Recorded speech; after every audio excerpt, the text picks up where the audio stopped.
Offensive team here.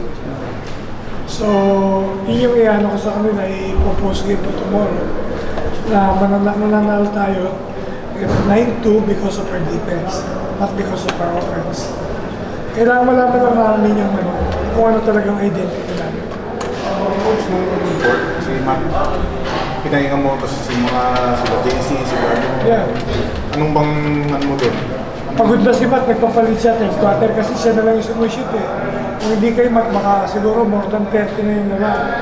So, siya lang yung sumushoot na nakita ko pagod na yun. Sumenyas din. Eh, pagpasok ko doon sa mga nag-relieve sa kanila, ang ganda ng laro. So, kahit anong ganda ng laro ni Matt, I have to reward doon sa mga nag-run. So, yun yung nangyari. Pagpasok naman niya, medyo pagod na rin yung kasama niya. So, and you can't, hindi mo pwedeng bigyan ng 25, ilan ba yung ayos, 24? 24. Yung klase ng team ng San Miguel, it's huge para mahabol mo. So, siguro kung magpapalama ka dyan, max of mga 14, 12, 15. Hahabol ka lang, maglaran ka, pero mag-figure out nila yan. Then, makakagawa na naman sila ng adjustment. Ganon ka-veterano yung team na yun. Grabe mag-lead manage yun. Management na yun. Coach, sa Junmar 9 points and rebounds sa loob sa atin. Actually, that one of the sinabi ko sa team ko na we're focused so much on big guys.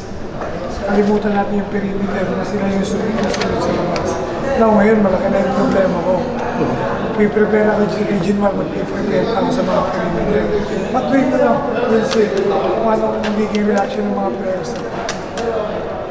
Coach, kung saan yung reaction ng team after ng itong Yun na, medyo nung lumabang ng 24, siyempre, since hindi ka veterano sa semis, medyo may konting chaos. That's why, mabuti nagsalita si Matt, sabi naman, hey, nung linabas ko siya, ang importante dito, tapusin natin ang tama to. Kasi hindi lang naman game 1 yung pinaglalabanan natin.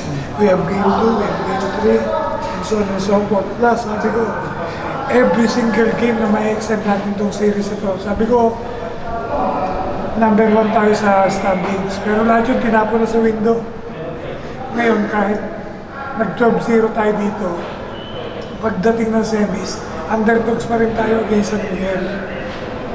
So, yun ang pinaparealize namin sa kanila. And yun nga ngayon, at least meron na silang talagang sa harap namin na experience namin kung gaano ka sharp and smart yan. Now, if papayagan namin namin next game na maging smart at maging sharp sila, hindi kami gagawa ng paraan na katulad ng ginawa namin ng lahat ng third quarter. Yung defense ang binigay sa amin, ganun yung defense ang binigay nila sa token text, yung wrestling defense.